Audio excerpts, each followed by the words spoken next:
ओम नमो भगवते वासुदेवाय। आज से वृंदावन लीला का आरंभ हो रहा है और इस लीला में हम सुनेंगे कि कैसे भगवान श्री कृष्ण ने बकासुर और अघासुर का उद्धार किया। भारत कर्म भूमि है और अन्य सभी देश भोग भूमि। हमारे यहाँ कर्म के अनुसार हमें फल प्राप्त होते हैं, इसलिए हर कर्म को परमात्मा की आज्ञा मानकर करना चाहिए। भक्ति और कर्म में वैसे तो कोई अंतर नहीं है। प्रभु को प्रसन्न करने के लिए किया गया कर्म ही भक्ति है। कर्म में फल इच्छा कपट है, यानी हम जो काम करें उसे भगवान को समर्पित कर दें। यदि हम फल की इच्छा से काम करते हैं तो हम कपट करते हैं। फल इच्छा किए बिना किया गया कर्म ही भक्ति है। हमें अलग से कुछ करने की आवश्यकता नहीं है।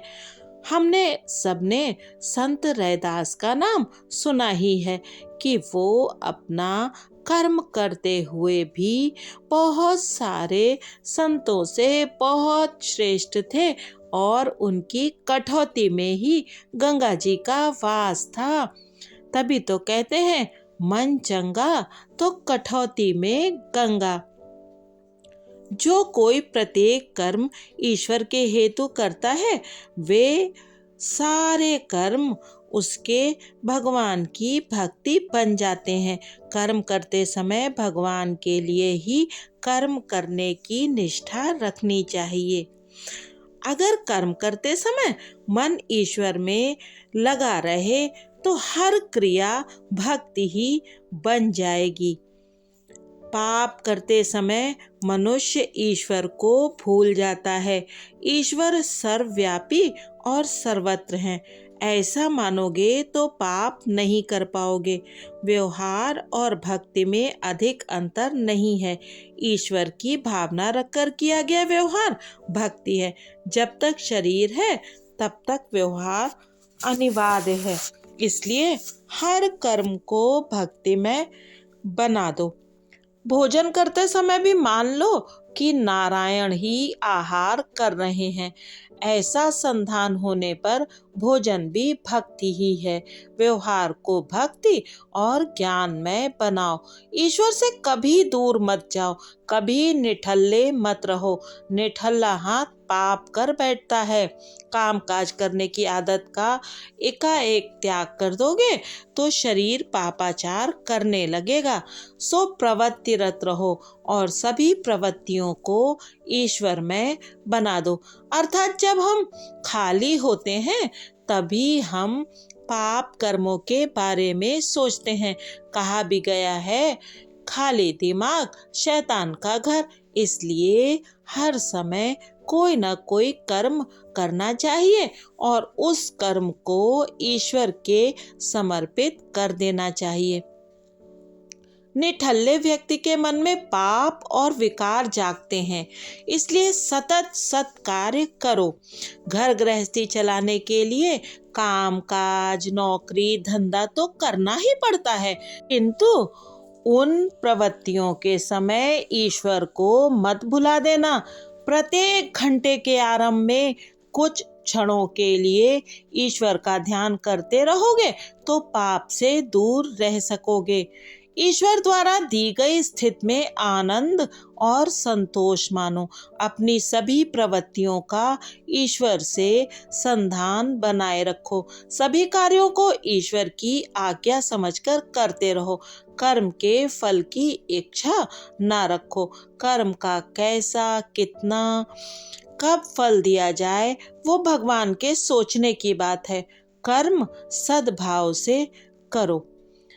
हम कई बार हमारे ऊपर ऐसी विपरीत परिस्थितियां आ जाती हैं कि ईश्वर को दोष देने लगते हैं और हमें लगता है हमारे साथ ऐसा क्यों हुआ, किंतु ईश्वर जो भी करते हैं हमारे भले के लिए करते हैं, इसलिए हमें हर स्थिति में ईश्वर का धन्यवाद करना चाहिए और आनंद और संतोष बना रखना चाहिए।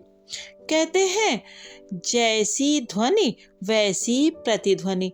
जो व्यवहार तुम्हें अपने लिए प्रतिकूल लगता हो वैसा व्यवहार किसी और के प्रति भी ना किया जाए।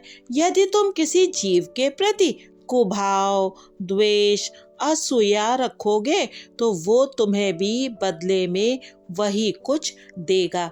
शरीर थककर चूर चूर ना हो जाए तब तक काम में लगे रहो। यदि शरीर अच्छी तरह नहीं थक जाएगा तो नींद नहीं आएगी और बिस्तर पर करवट बदलते समय मन में बुरे विचार आते रहेंगे। सत्कर्म करते हुए थक जाने से निद्रा भी बड़ी अच्छी आएगी और ऐसी नींद भी भक्ति बन जाएगी। यदि कर्मफल ईश्वर को देते रहोगे तो ईश्वर उसे अनंत गुना बनाकर वापस देंगे। इस बात का अनुभव ना होने पाए तो मान लेना कि तुम्हारे ही कर्म में कुछ कमी है। पूर्व जन्म के संस्कार और वासना जल जाने पर कर्म में से आनंद की प्राप्ति होगी। कर्म का फल कब मिलेगा ये कहा नहीं जाता, न उसकी आशा ही करनी चाहिए। उस सुखिया मालिन की तरह अपने सभी कर्म ईश्वर को अर्पण करते रहो। वे तुम्हारी टोकरी अर्थात बुद्धि में सद्भाव और ज्ञान के रत्न भर देंगे। ठाकुर जी मंदिर में नहीं अपने हृदय में विराजमान करने चाहिए। उनको मंदिर में स्थापित किए जाने से हमारा मन शांत नहीं हो पाएगा। बुद्धि में से विषय आदि कूड़ा करकट साफ करके हमें ठाकुर जी को बिठलाना है। हम जिस प्रकार सांसारिक विषयों को मन में जमाए रहते हैं उसी प्रकार प्रभु को भी वही स्थान देंगे तो शांति मिलेगी और तभी जीवन कृतार्थ होगा। बाल कृष्ण 5 बरस के हुए और उन्हें वृंदावन जाने की इच्छा हुई। गोकुल में जो उत्पात हो रहे थे उनसे व्यथित होकर चाचा उपनंद ने सोचा कि बालकों के साथ दूसरे गांव में चले जाना चाहिए। यहाँ से कुछ ही दूरी पर आया हुआ गांव वृंदावन रहने योग्य है। वनम वृंदावनम नाम। सभी ने इस प्रस्ताव को स्वीकार किया। बलराम और कन्हैया भी राजी हो गए। वहाँ खेलकूद का मजा आएगा तो सब वृंदावन जा बसे। वृंदा का अर्थ है भक्ति, सो भक्ति का वन वृंदावन है। बालक के 5 वर्ष के होने पर उसे गोकुल से वृंदावन ले जाया जाए, अर्थात लाड़ प्यार की अवस्था प्राथमिक अवस्था में से अब उसे भक्ति के वन में ले जाया जाए। 5 वर्ष समाप्त होने पर लाड़ प्यार में कुछ कमी की जाए। बालक को धर्म भीरू संस्कारी बनाने के लिए बचपन से ही धार्मिक शिक्षा दी जानी चाहिए। एकादशी के दिन उसे अन्न का आहार ना दिया जाए। अपने बालक को अच्छे संस्कार न देने वाले माता पिता उसके बैरी हैं। भक्ति और धर्म की शिक्षा ना देने वाले माता पिता उस बालक के शत्रु हैं। बालक का हृदय, उसका मन बड़ा कोमल होता है, अतः उसे दिए गए संस्कार उसके मन में अच्छी तरह जम जाते हैं। उसे बचपन में अच्छे संस्कार दोगे तो उसका यौवन भ्रष्ट नहीं होगा और जीवन भर वो संस्कारी बना रहेगा। चाचा उपनंद श्री कृष्ण को वृंदावन ले गए। जिसे ज्ञान वृद्ध संत का सहारा हो वो पतन के गर्त में गिर नहीं सकता। किसका हाथ पकड़कर चलने से गिरने का डर नहीं रहता। ईश्वर का हाथ पकड़कर चलो। वृंदावन में अकेले नहीं वृंद लेकर जाओ औरों को भी सत्कार्य की प्रेरणा देते रहो। गोप गोपियां सब वृंदावन गए। वृंदावन में यमुना किनारे और गोवर्धन पर्वत को देखकर राम, कृष्ण और सभी बालकों को बड़ा आनंद हुआ। वहां आकर भगवान वत्सपाल हुए। बाल मित्रों के साथ बछड़े चराने लगे। यमुना किनारे वे सब भांति भांति के खेल खेलते रहते थे। कृष्ण 11वें अध्याय में वत्सपाल हैं और आगे गोपाल। कृष्ण कभी कभी वंशी बजाकर तथा भांति भांति के खेल रचाकर गोप बालकों को आनंद देते थे। जीव मात्र को कृष्ण की बांसुरी की मधुर तान पुकारती रहती है, किंतु मोहक विषयों में फंसा हुआ जीव वंशी की पुकार सुन नहीं पाता। यमुना अर्थात भक्ति के किनारे दो बाधाएं उपस्थित होती हैं। एक है वत्सासुर, अज्ञान, अंधश्रद्धा, और दूसरी है बकासुर अर्थात दंभ। बगुला दंभ का प्रतीक है।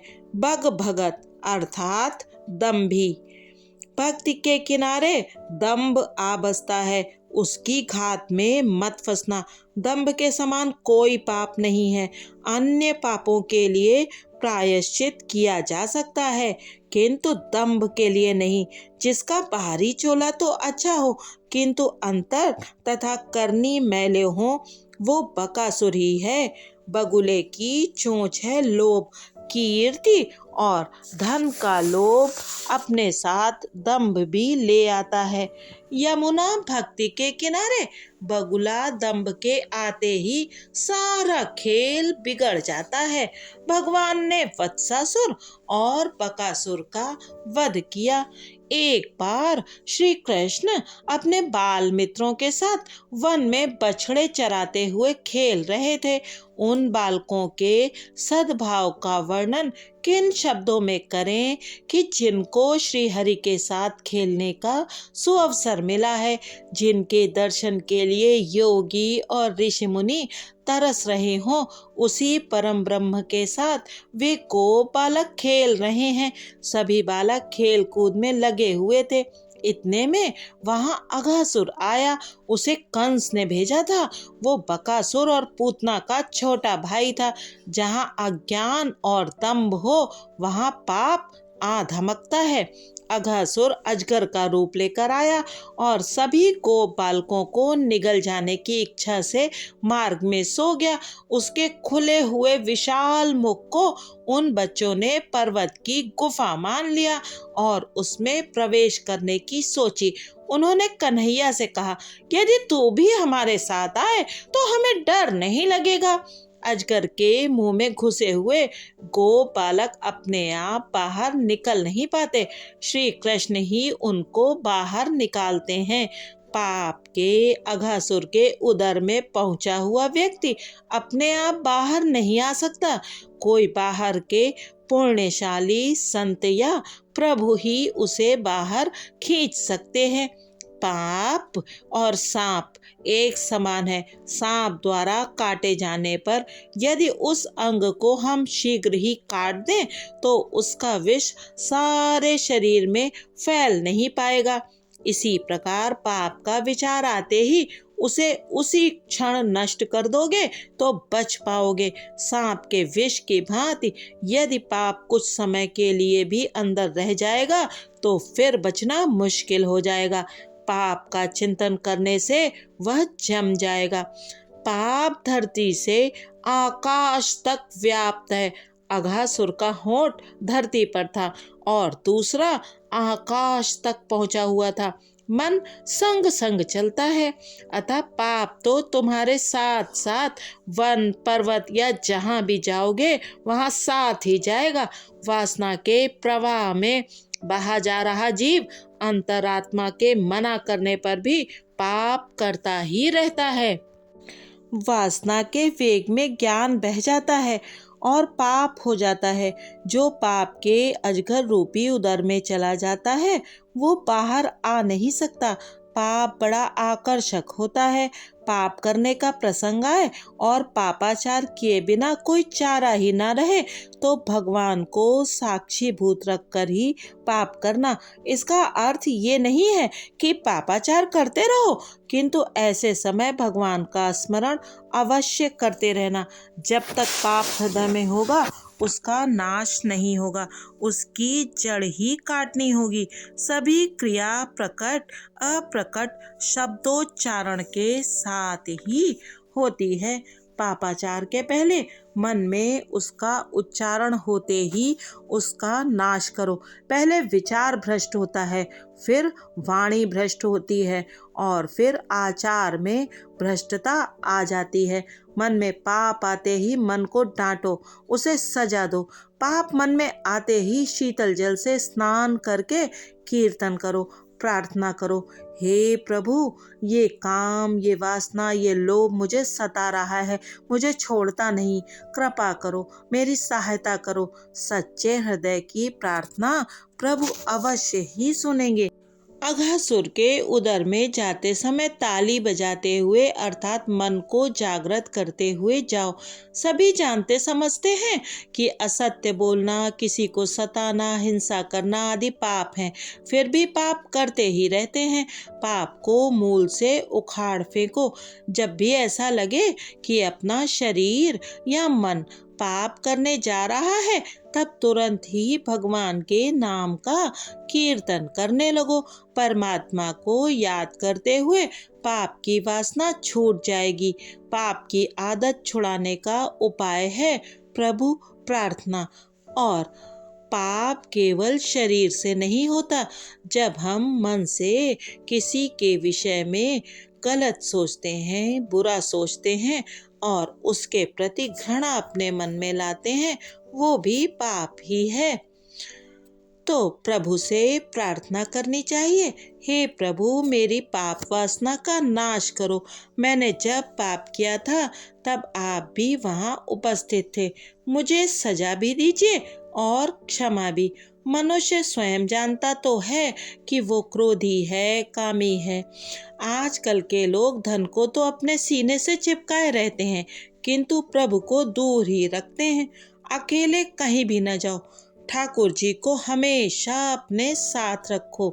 ठाकुर जी को अपने साथ रखने का ये अर्थ नहीं है कि उनकी मूर्ति या छवि को जेब में रख लिया जाए, किंतु उन्हें अपने हृदय में बसाए रहो, उनका स्मरण करो और उनके सानिध्य का अनुभव करते रहो। बालक जानते हैं कि कन्हैया उनके साथ होगा तो डरने की कोई बात नहीं है। कृष्ण को साथ लेकर वे सभी को बालक नाचते कूदते अंदर चले गए। उनकी रक्षा के हेतु कृष्ण भी अघासुर के मुंह में उदर में चले गए। भागवत में समाधि भाषा का प्रयोग भी बहुत किया गया है। लौकिक और परमत भाषा गौण है। समाधि भाषा का अभ्यासी भागवत का अर्थ समझ पाएगा। विलासी के लिए भागवत समझना बड़ा कठिन है। जब नाद ब्रह्म और नाम ब्रह्म एक होता है तब परम ब्रह्म का प्राकट्य होता है। पेट में जाकर भगवान ने विशाल रूप धारण किया तो अजगर का शरीर फट गया। अघासुर के प्राण ब्रह्मरंध्र से बाहर निकल गए। सभी बालक भी लाला के साथ बाहर ही आ गए। अघ शब्द का अर्थ है पाप। अघासुर पाप का ही स्वरूप है। जो पाप में रमा रहता है वही अघासुर है। पाप करने में सुख मानने वाला व्यक्ति अघासुर है। कई बार पापी व्यक्ति सुख में जीता हुआ दिखाई देता है, किंतु पाप के कारण नहीं, उसके किसी पूर्व जन्म के पुण्य के कारण ही उसे वो सुख मिल रहा होता है। अन्यथा पाप के परिणाम तो दुख ही हैं। पापी ना तो कभी सुखी हुआ है और ना कभी होगा। कोई पुण्यशाली दुखी होता हुआ दिखाई दे तो मान लेना कि उसके किसी पूर्व जन्म के पाप का फल उसे मिल रहा है। पुण्य का फल दुख नहीं है। पाप के जाल से छूटना आसान नहीं है। पाप का भान होने पर भी मनुष्य पाप कर्म छोड़ नहीं पाता है। जब तक पुण्य का बल बढ़ता नहीं है तब तक पाप की आदत छूटती नहीं है। पाप की आदत बड़ी बुरी है। पाप को मन में कभी न बसने देना। मनुष्य शरीर की अपेक्षा जीभ से, जीभ की अपेक्षा आँखों से और आँखों की अपेक्षा मन से अधिक पाप करता है। जब तक इंद्रियां पाप करने की आदी हैं तब तक भक्ति रस मिल नहीं पाता। इंद्रियों की गगरी में भक्ति रस भरना है तो पहले उसे निष्पाप करो। यदि पानी से भरे हुए घड़े में दूध भरना है तो पानी को पहले निकाल देना होगा। आत्मा और इंद्रियां इतनी एकाकार हो जाती हैं कि इंद्रियों का पाप आत्मा देख ही नहीं पाता। मन में पाप का विचार आते ही उसे निकाल बाहर करो। यदि पाप हो भी जाए तो बड़ी ही नम्रता से भगवान से माफी मांगो।